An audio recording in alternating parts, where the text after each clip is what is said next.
And now, from beyond our dimension, this is the JeffMara podcast.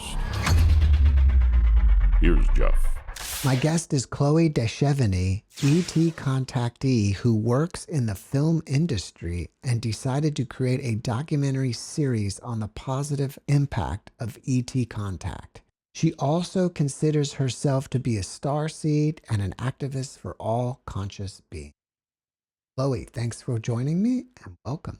Thanks, Jeff, for having me. It's a pleasure. Well, Chloé, let's start with your contact.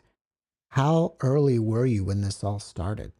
So, if I look back to like my childhood and all of that, I really feel like I was visited when I was younger, but I feel like those memories are kind of like blocked because the feeling and sensation is there, but I don't. There's a lot of moments in my early childhood where I don't necessarily remember like what happened, but I feel like I need to do a regression and like try and like dive deep because I feel like I'm very sensitive to the phenomenon. So I feel like if I would like dive deep in hypnosis, I would like recall memories as I was younger. But all of my like throughout my childhood, I was very sensitive to like energies and like I could sense like people's emotions very easily. And like I haven't had any like traumatic experiences. So there's nothing like that would have made me this way because I needed to like sense people's like emotions or and everything. So my first like conscious memory was when my mom was actually breastfeeding me, and I feel like that memory and that moment like has always been with me, but it's like recently that I was like, hey, I actually remember like me and my mom like looking at each other, and I actually talked to my mom about this recently, and she started crying and she was like, I always knew you were an old soul and that you were like conscious in that moment, and like I was super young, so normally people say, oh, you can't remember like memories that old.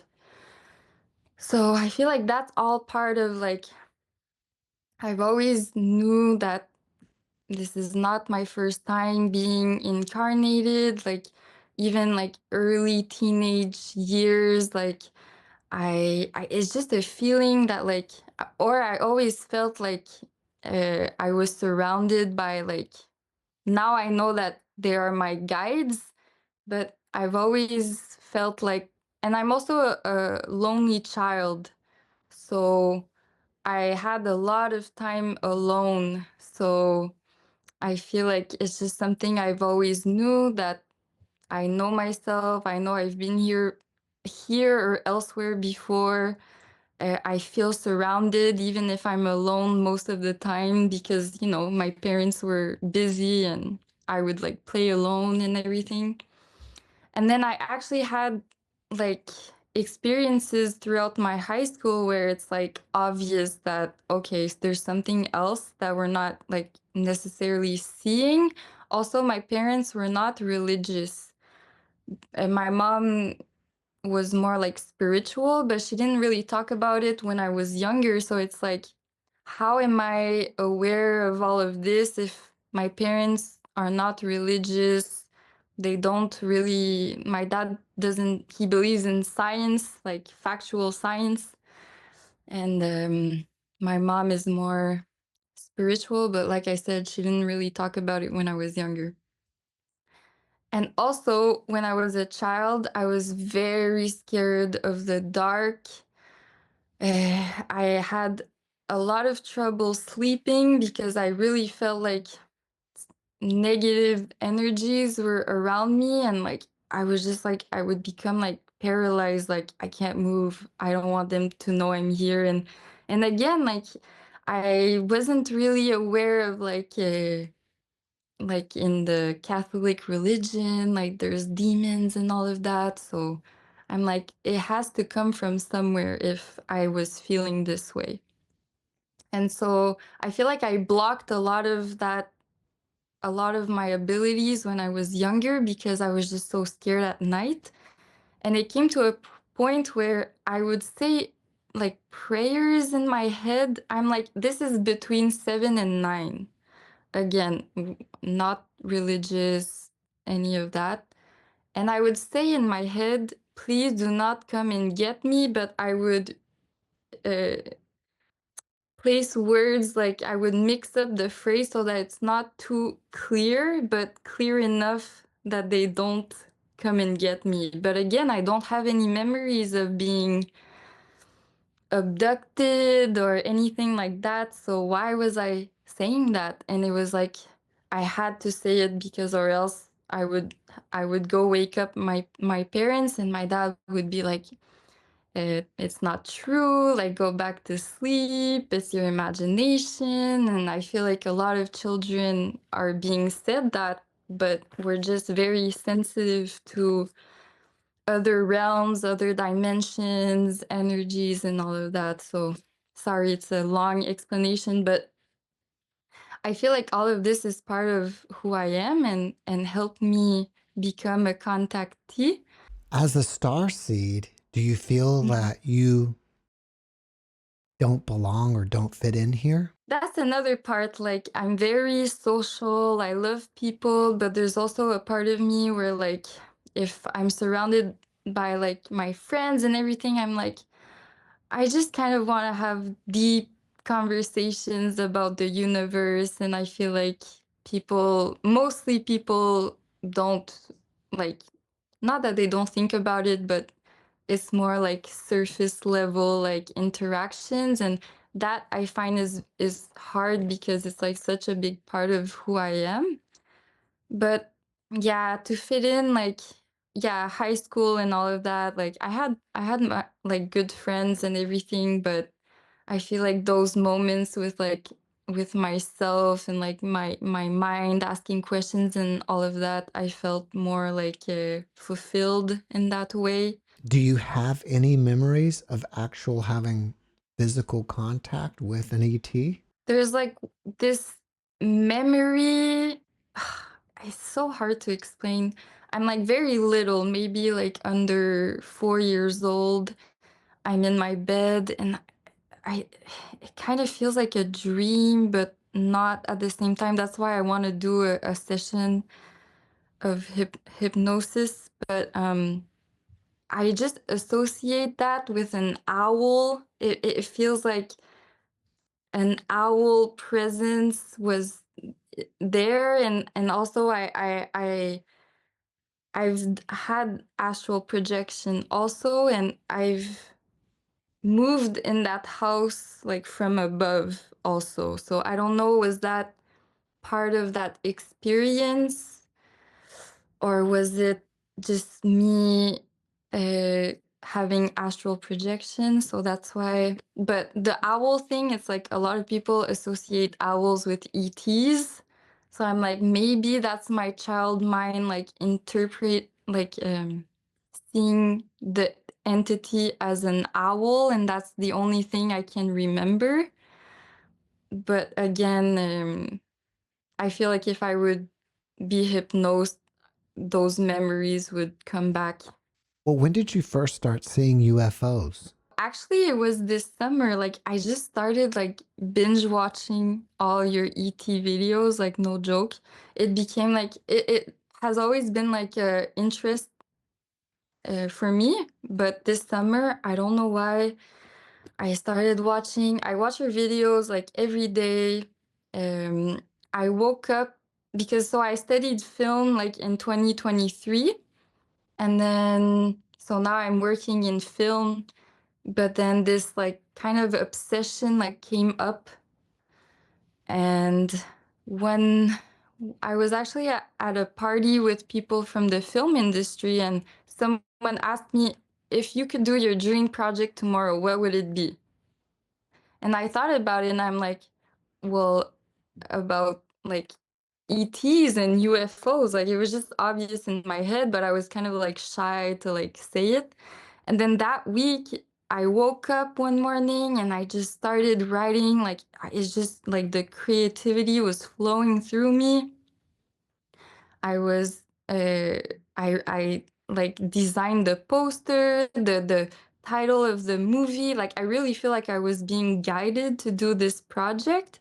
And in the same summer, I saw my first like UFOs, which is like, and also the first time I saw UFOs, me and my boyfriend were on a road trip. We were actually going to Toronto, and we slept the first night. We do like car camping. We slept in the city where I was born because I'm from Ontario. Like I grew up in Ontario because my dad was in the military. So we slept in the city where I was born, and that's where we saw like four different types of, I call them orbs, but some of them are kind of, maybe they're too high up that it's a craft, but we could only see like a ball of light. But yeah, that was the first time I saw UFOs. Were you interacting with it? Yes, like we did like like me and my boyfriend, we do like CE5s, just me and him, and so we just like laid on it was like in a big soccer field, and it was in the city. It's not like a big city, but still like there's a lot of people living there.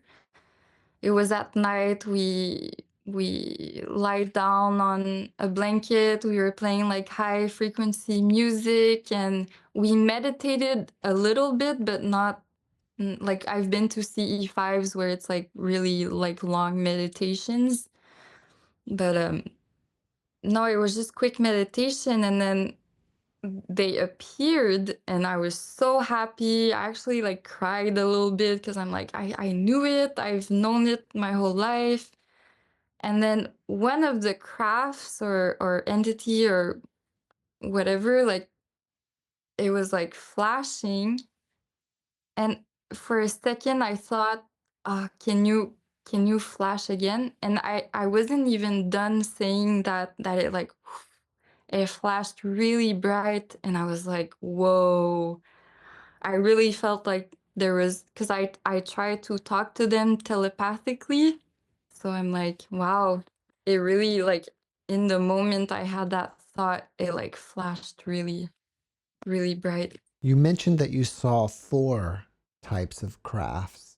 What were the other three? So the first one that I saw, my boyfriend didn't see, was right above like a tree in front of me, and it was about this big in like how I could see it. But it's hard to tell the distance and everything, and it was blue, and it just went like and then disappeared like like couple seconds, and I was like, "Oh my God, like did you see that?" He's like, "No, like sometimes you just." I felt like it was really like meant for me because I feel like no one else saw it except me. And it was super quick, but it's like I know I saw it. It wasn't a hallucination. Like, I trust my own judgment. And then the next one that we saw, it was the same like intensity as this one. We were facing the other direction because the soccer field is so big. So it's like sometimes we were one side and then sometimes we would turn around and face the other side. And as soon as we switched sides, this one was golden, was right there, like just hovering in the sky. This one seemed a bit higher, and it slowly circled around us very slowly. My phone was there. I could have like filmed it, but I was just so like enjoying the moment, and so I felt good. That's important. I felt really good. I was grateful. I was happy. So we look at this thing for like, I don't know, maybe a minute or two, and then the intensity just fades out. It just fades out. And like we look at the sky a lot, like we can tell the difference from a satellite, a plane. I mean, we spend a lot of time looking up at the sky, so when things like this happen, you're like, it's yeah, I don't some people may say it's human technology, that we do have this technology, but it's like, why did we see it in that moment where we're intentionally seeking contact? That's a bit, for me, it's a bit strange. So, and then the other one was more like a satellite. So it was very far up, small, but flash. Then no, no, no, it moves, flash, like 4 times maybe. So it's like satellites can like shine in the light and like, you know, have a flare or something, but why 4 times? And then that's the time where one of them I was asking, oh, please flash again, and then it flashed again. So Since then, have you had more sightings? yes, I have. We were invited. So since I'm working like with the documentary and all of that, like I'm talking to people, and then we were invited to a CE5 retreat in Wisconsin. So we drove all the way out there. It was like 20 hours of driving, and we had contact there. And again, it's for me, it's always the same type of contact. It's like I want to say orbs because I haven't seen a physical ship yet. And it's the same thing happened in Wisconsin. And then sometimes we go to my boyfriend's mother's place, and it's more out in the forest, like it's outside of the city. I've seen some there. I've seen some at my mother, and it's always the same kind of lights at my mother's place. I've seen some here from my balcony, but that time it was like a few seconds. But I'm like, I'm living in Montreal, like why how are they showing up there? And it's like a few seconds, and it's like, you know, like drones and everything, like once you see them, like, you know, they have their little lights, and they don't just like fade out of existence in front of you. So those ones were closer from my balcony, but a lot of times, honestly, I don't see anything. I don't know how it works.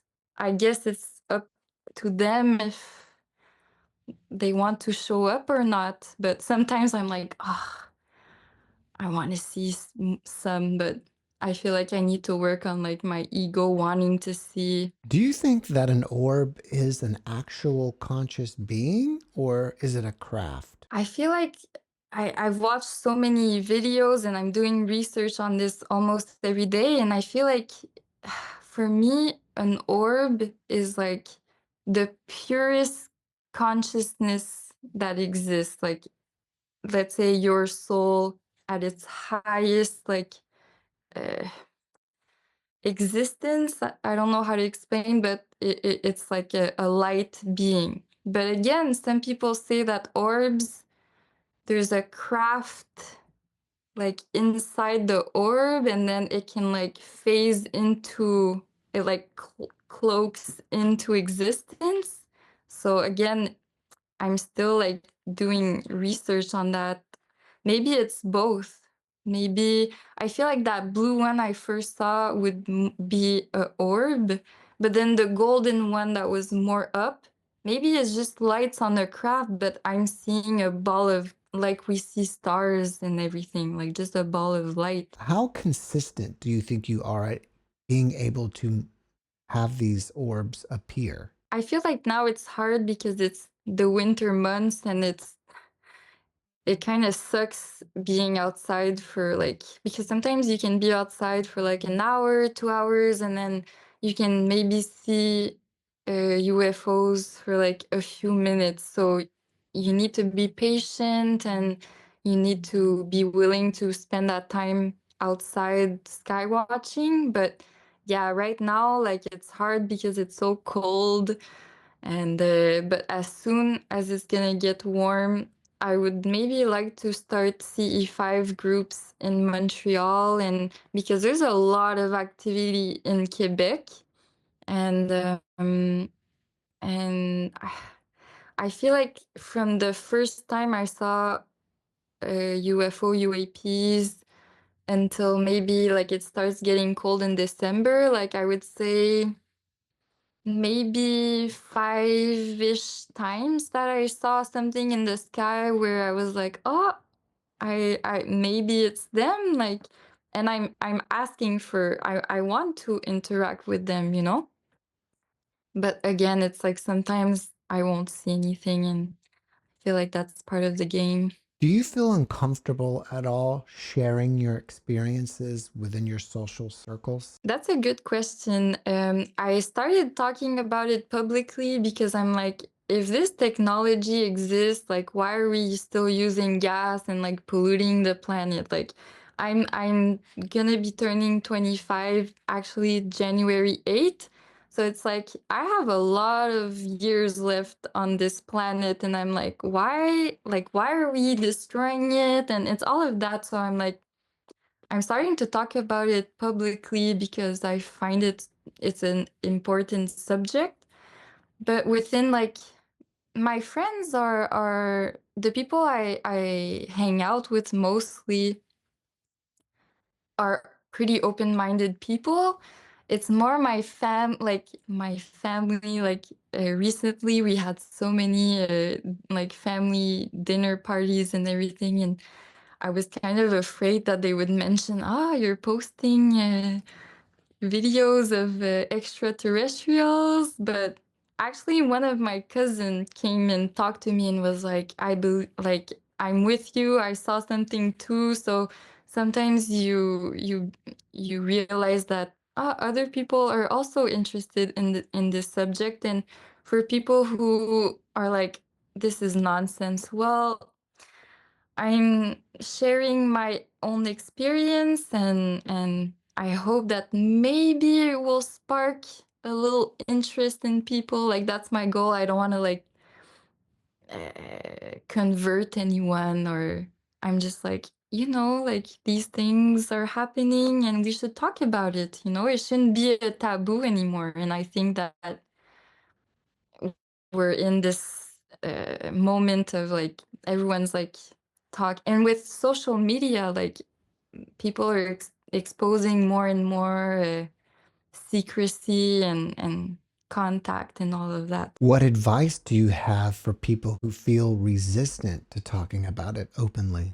I feel like it's important at this time to be authentic and to not be afraid of what people think, because let's be honest, like people are usually like concentrated with their own life and like what they're dealing with, and I feel like if more and more people talk about it, then the taboo won't be there as much, and it's just gonna become a normal thing. And we, as humans, we adapt very easily. Like, I mean, I'm born in 2000, so I haven't. Well, maybe in another lifetime, I was like existing in times where like cell phones like didn't exist, 4K TVs, all of that, and it's like technology, like everything changes all the time, and we just adapt to it. And I feel like we should be able to talk about it and not feel like, oh, she has mental illness, or it's like, no. What advice do Mm. you have for people who want to see UFOs? Honestly, it's just take the time and skywatch. Like, I know it's not in like the normal typical day-to-day like routine to like spend an hour and look at the sky, but I mean, it's so many people are seeing stuff, and once you see something and you have that interaction, like, why did I get so emotional when I saw my first UFOs? It really felt like as if my family was saying, hi, like, we're here, like, you're right, like, you're not inventing all of this in your head. So do your research, watch JeffMara's podcast. Just inform yourself about this subject because there's so many people that are experiencing a phenomenon. As somebody who wants to make a documentary, what are your own personal favorites? Good question. So a lot of Dr. Stephen Greer's documentaries have a lot of information about like the the origin of like UFOs and like how they've been here for the longest time and like why the government would be classifying those incidents and all of that. So there's Sirius, which is with Dr. Stephen Greer. There's Unacknowledged, and the recent one I watched is The Lost Century and How to Reclaim It. That one is very, very powerful because it just shows that there's so much secrecy and they don't want us to know what's going on, and I feel like that's a crime, and we have the right to know that we're not alone in the universe, and it shouldn't be a taboo, and people should not be suppressed when they see something and called crazy. There's also Alien Abduction Answers, which is with my friend Deb Shakti, who is a quantum hypnotherapist. And it's with John Yost. I think you had a Yeah, episode. I'm pretty sure John's been a guest. Yeah, so that one's really good too because you go through the what it is to be hypnosed and because a lot of people actually have had contact as a younger child because we're so open and we're more connected as a child, but then it's like we forget with time. So that documentary is nice for understanding the process of remembering because it's I feel like humans forget a lot. Even me, like I'll forget what I ate the night before. So I feel like it's important to actually do the work and connect to that aspect of us that we are multidimensional beings. I really feel that we are. How do you define what a star seed is? I feel like there's a lot of definitions out there of what it is to be a starseed. In my own personal experience, again, I don't necessarily know from which star system I'm from. I feel like we're all from multiple places in the galaxy. I also believe that we're all connected and that it's like a pyramid. It's like there's like divine consciousness at the top, and it's just we're all fragments of that original like uh, divine, not divine, but cosmic energy. Some people call it God, whatever.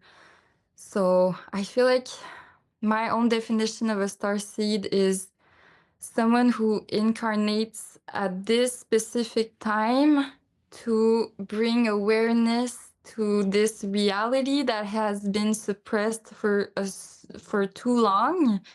And my my own goal is to, because the suffering happens with limiting beliefs and because they want us to they don't want us to be aware that we're very powerful beings because the people at the top are the ones uh,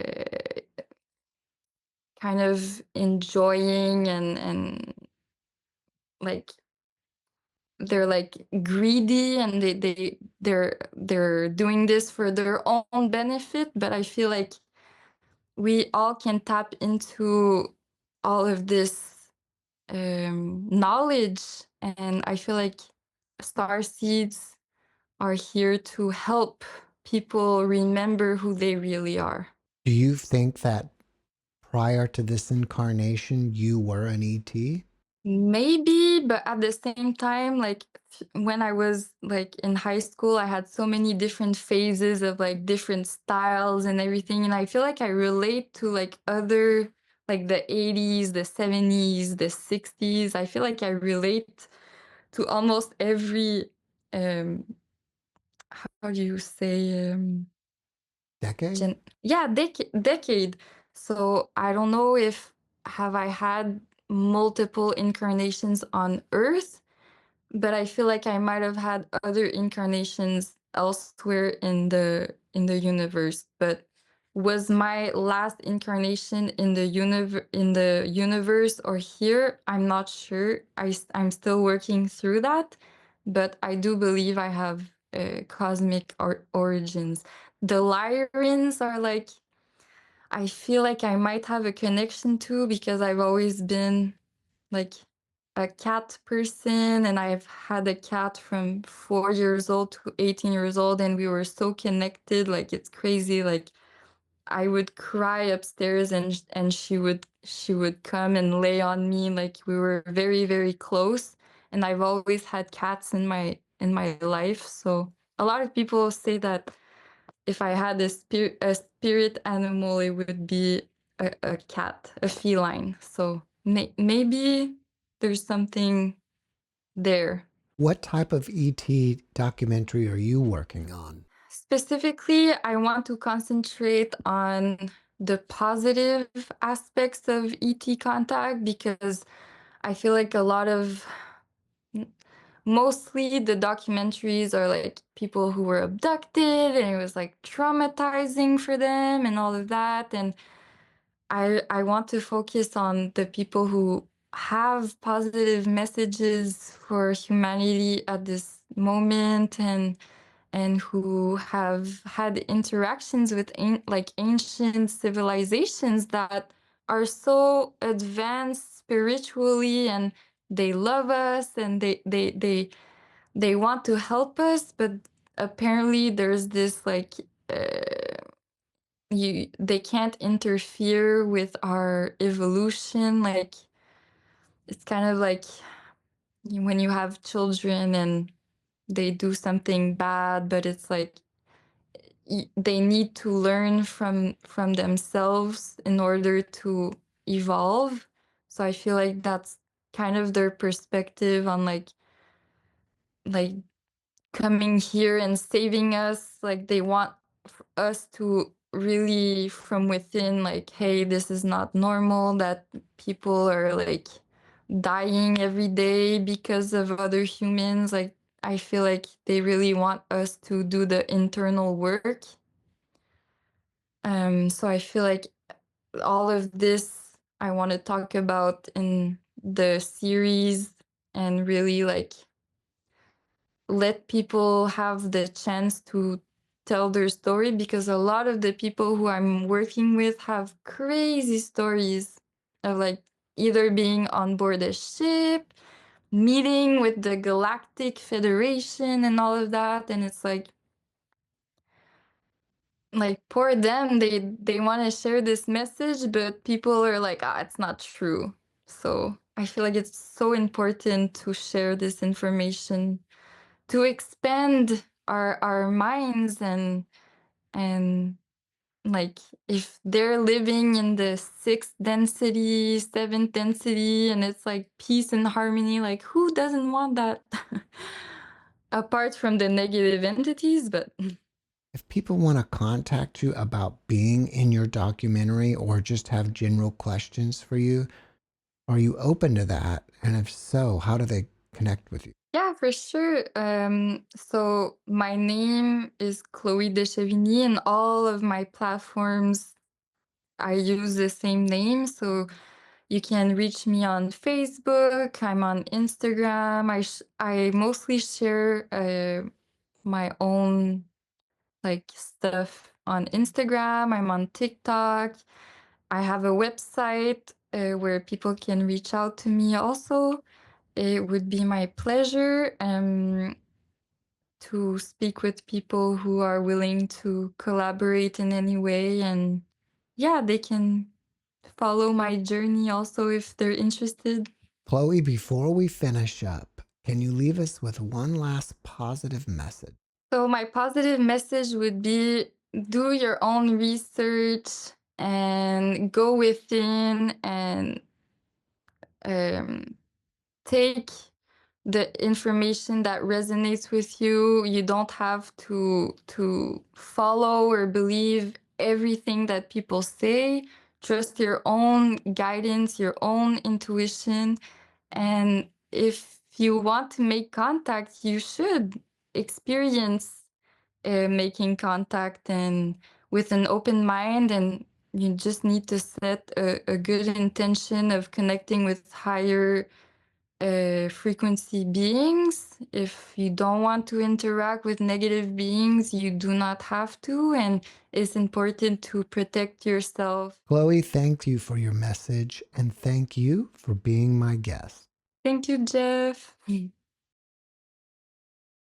Thanks for watching the JeffMara podcast. I really appreciate you. Another way to show support is through YouTube memberships. And if you do, there are loyalty badges and other perks depending on your level of membership. All you need to do is click the join button underneath the video to find out more. Thank you for your support.